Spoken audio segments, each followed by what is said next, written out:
ಗ್ರಾಮೀಣ ಅಭಿವೃದ್ಧಿ ಮತ್ತು ಐಟಿ ಹಾಗೂ ಜಿಲ್ಲಾ ಉಸ್ತುವಾರಿ ಸಚಿವರಾದ ಪ್ರಿಯಾಂಕಾ ಖರ್ಗೆ ಅವರು ಸತತ 3 ಬಾರಿ ಶಾಸಕರಾಗಿ ವಿವಿಧ ಇಲಾಖೆಯ ಸಚಿವರಾಗಿ ಬಿಜೆಪಿ ಮುಖಂಡರಿಗೆ ಅರಗಿಸಿಕೊಳ್ಳಕ್ಕಾಗದ ಪ್ರತಿಯೊಂದು ವಿಷಯಕ್ಕೂ ಸಚಿವರ ಹೆಸರು ತಳುಕು ಹಾಕಿ ರಾಜೀನಾಮೆ ಕೇಳುತ್ತಿರುವುದು ನಾಚಿಕೆಗೇಡಿತನ ಸಂಗತಿಯಾಗಿದೆ ಅಂತ ಮಾಜಿ ಜಿಲ್ಲಾ ಪಂಚಾಯತ್ ಸದಸ್ಯರಾದ ಸಿದ್ಧಾರ್ಥ್ ಬಸರಗಿಡ ಅವರು ಹೇಳಿದರು. ನಗರದ ಪತ್ರಿಕಾಗೋಷ್ಠಿಯಲ್ಲಿ ಮಾತನಾಡಿದ ಅವರು, ಇತ್ತೀಚೆಗೆ ಬೀದರ್ ಜಿಲ್ಲೆಯ ಯುವ ಗುತ್ತಿಗೆದಾರರ ಸಚಿನ್ ಪಾಂಚಾಳ್ ಅವರ ಆತ್ಮಹತ್ಯೆ ಮಾಡಿಕೊಳ್ಳುವ ಮುಂಚೆ ಪ್ರಿಯಾಂಕಾ ಖರ್ಗೆ ಅವರ ಆಪ್ತರ ಹೆಸರು ಡೆತ್ ನೋಟ್ನಲ್ಲಿ ಹೆಸರು ಉಲ್ಲೇಖಿಸಲಾಗಿದೆ. ಆಪ್ತರು ಎನ್ನುವ ಒಂದೇ ಕಾರಣಕ್ಕೆ ಸಚಿವ ಪ್ರಿಯಾಂಕಾ ಖರ್ಗೆ ಅವರ ಮೇಲೆ ಇಲ್ಲಸಲ್ಲದ ಆರೋಪ ಮಾಡಿ ಬಿಜೆಪಿ ಮುಖಂಡರು ಸಚಿವರ ರಾಜೀನಾಮೆ ಕೇಳುವ ಮೂಲಕ ಸಾವಿನಲ್ಲೂ ರಾಜಕೀಯ ಮಾಡ್ತಿರುವುದು ಎಷ್ಟರ ಮಟ್ಟಿಗೆ ಸರಿ ಅಂತ ವಿರೋಧ ಪಕ್ಷದ ನಾಯಕರಿಗೆ ಬಸರಗಿಡ ಪ್ರಶ್ನೆ ಮಾಡಿದ್ರು. ಕರ್ನಾಟಕದಲ್ಲಿ ಅವರು ಸನಾತನವಾದಿ ತತ್ವ ಇಲ್ಲಿ ನಡೆಯೋದಿಲ್ಲ.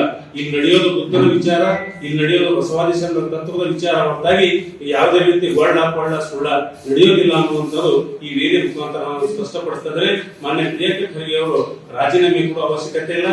ಅವರ ಹಿಂದೆ ಇಡೀ ಕರ್ನಾಟಕದ ಜನತೆ, ಎಲ್ಲಾ ಸಮುದಾಯ ಜನತೆ ಸ್ಪಷ್ಟವಾಗಿ ನಿಂತಿದ್ದಾರೆ. ವೈಚಾರಿಕವಾಗಿ ವೈಜ್ಞಾನಿಕವಾಗಿ ಹೋರಾಟ ಮಾಡ್ತಾ ಇರುವಂತ ಮಾನ್ಯ ಪ್ರಿಯಾಂಕಾ ಖರ್ಗೆ ಅವರ ಜೊತೆ ನಾವೆಲ್ಲ ಇದ್ದೀವಿ ಅಂತ ಹೇಳಿ ಈ ಮುಖಾಂತರ ನಾನು ಸ್ಪಷ್ಟಪಡಿಸಲಿಕ್ಕೆ ಇಷ್ಟಪಡ್ತೇನೆ. ತಮಿಳರು ಒಂದಿಸ್ತಾ ಮತ್ತೊಮ್ಮೆ ತಾವೇನು ಕೇಳೋದಕ್ಕೆ ಮುಂದೆ ಜೀವನ ಮಾಡಬೇಕಾದ ಅವಶ್ಯಕತೆ ಇಲ್ಲ. ಯಾಕಂತಂದ್ರೆ ಪ್ರತಿಯೊಂದು ಸಮಸ್ಯೆಗೂ ಸಾವು ಕಾರಣ ಆಗೋದಿಲ್ಲ.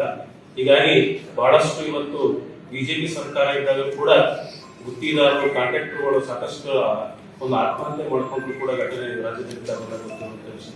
ಆದರೆ ಇಲ್ಲಿ ಉದ್ದೇಶಪೂರ್ವಕವಾಗಿ ಮೊನ್ನೆ ಪ್ರಿಯಾಂಕಾ ಖರ್ಗೆ ಸಾಹೇಬರು ಅವರ ಒಂದು ಪರಮಾತ್ಮ ಅಂತ ಹೇಳಿದ ಒಂದೇ ಕಾರಣಕ್ಕಾಗಿ ಇವತ್ತು ಬಿಜೆಪಿ ಅವರು ಇಷ್ಟೊಂದು ಅವರ ಒಂದು ರಾಜೀನಾಮೆ ಕೇಳ್ತಾ ಇರೋದು ನಿಜಕ್ಕೂ ನಾಚಿಕೆಗೇಡಿ ಸಂಗತಿ ಅಲ್ಲ.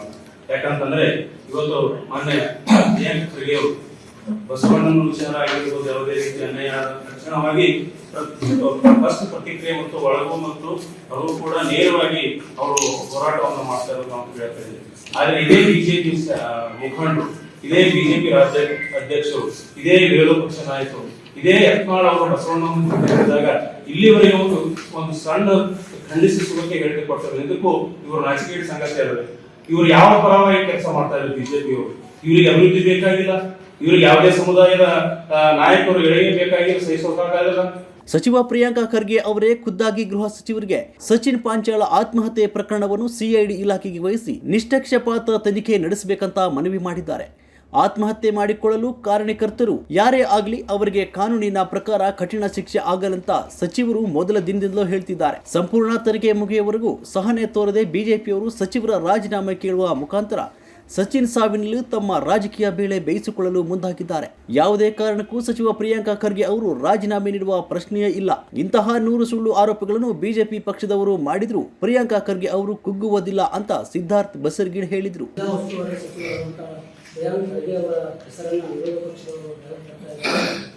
ಈ ಒಂದು ಆತ್ಮಹತ್ಯೆಗೆ ಮತ್ತು ಅವರಿಗೆ ಯಾವುದೇ ರೀತಿಯಾಗಿರ್ತಕ್ಕಂಥ ಸಂಬಂಧ ಇರೋದಿಲ್ಲ. ಇವತ್ತು ಪ್ರಿಯಾಂಕಾ ಖರ್ಗೆ ಅವರು ಒಂದು ವೈಚಾರಿಕ ತಳಹದಿಯ ಆಧಾರದ ಮೇಲೆ, ಒಂದು ಸಿದ್ಧಾಂತದ ಆಧಾರದ ಮೇಲೆ, ಒಂದು ಅಭಿವೃದ್ಧಿ ವಿಚಾರಗಳನ್ನು ಇಟ್ಕೊಂಡು ಒಂದು ಸಚಿವರಾಗಿ ಕೆಲಸ ಮಾಡ್ತಾ ಇದ್ದಾರೆ. ಅವರ ಒಂದು ಏಳಿಗೆಯನ್ನು ಸಹಿಸಲಾರದೆ, ಅವರ ಒಂದು ವೈಚಾರಿಕತೆಯನ್ನು ಸಹಿಸಲಾರದೆ ಇವತ್ತು ವಿರೋಧ ಪಕ್ಷದವರು ಅವ್ರ ಮೇಲೆ ಗೂಬೆ ಕೂಡಿಸ್ತಕ್ಕಂಥ ಕೆಲಸ ಮಾಡ್ತಾ ಇದ್ದಾರೆ. ಆದರೆ ಇವತ್ತು ಈ ಪ್ರಿಯಾಂಕಾ ಖರ್ಗೆ ಅವರು ಇಂಥ ಒಂದು ಯಾವುದೇ ಕೆಲಸಗಳಿಗೆ ಅವರು ಅವಕಾಶ ಕೊಡುವಲ್ಲ. ಅವರು ಈ ಭಾಗದ ಅಭಿವೃದ್ಧಿಗೆ ಮತ್ತು ಇಡೀ ರಾಜ್ಯದಲ್ಲಿ ಒಂದು ಕಮಿಟ್ಮೆಂಟ್ ರಾಜಕಾರಣಿ, ಒಂದು ಸೈದ್ಧಾಂತಿಕ ತಳಹದಿ ಆಧಾರದ ಮೇಲೆ ಒಂದು ರಾಜಕಾರಣ ಮಾಡ್ತಾ ಇದ್ದಾರೆ. ಅದರ ಸಲುವಾಗಿ ನಾವು ಕೂಡ ಸುನೀಲ್ ಪಾಂಚಾಳ್ ಅವರ ಒಂದು ಏನು ಸಾವಾಗಿದೆ ಅದು ನಿಷ್ಪಕ್ಷಪಾತವಾಗಿ ತನಿಖೆ ಆಗಬೇಕು, ಅವರಿಗೆ ಶಿಕ್ಷೆ ಆಗಬೇಕು. ಯುವ ನಾಯಕರು ಹಾಗೂ ಸತತ 3 ಬಾರಿ ಸಚಿವರಾಗಿ ರಾಜ್ಯ ಉದ್ದಗಲಕ್ಕೂ ಅಭಿವೃದ್ಧಿ ಕೆಲಸಗಳನ್ನು ಮಾಡುತ್ತಿರುವ ಸಚಿವ ಪ್ರಿಯಾಂಕಾ ಖರ್ಗೆ ಅವರ ಏಳಿಗೆ ಸಹಿಸಿಕೊಳ್ಳಕ್ಕಾಗದೆ ಜಿಲ್ಲೆಯ ಹಾಗೂ ರಾಜ್ಯದ ನಾಯಕರು ಅವರ ಮೇಲೆ ಸುಳ್ಳು ಆರೋಪಗಳನ್ನು ಮಾಡುವ ಮೂಲಕ ಅವರನ್ನು ಕುಗ್ಗಿಸುವ ಪ್ರಯತ್ನ ಮೊದಲಿನಿಂದಲೂ ಮಾಡುತ್ತಿದ್ದಾರೆ ಅಂತ ಮಾಜಿ ಜಿಲ್ಲಾ ಪಂಚಾಯತ್ ಸದಸ್ಯರಾದ ಪ್ರಕಾಶ್ ಜಮಾದಾರ್ ತಿಳಿಸಿದರು.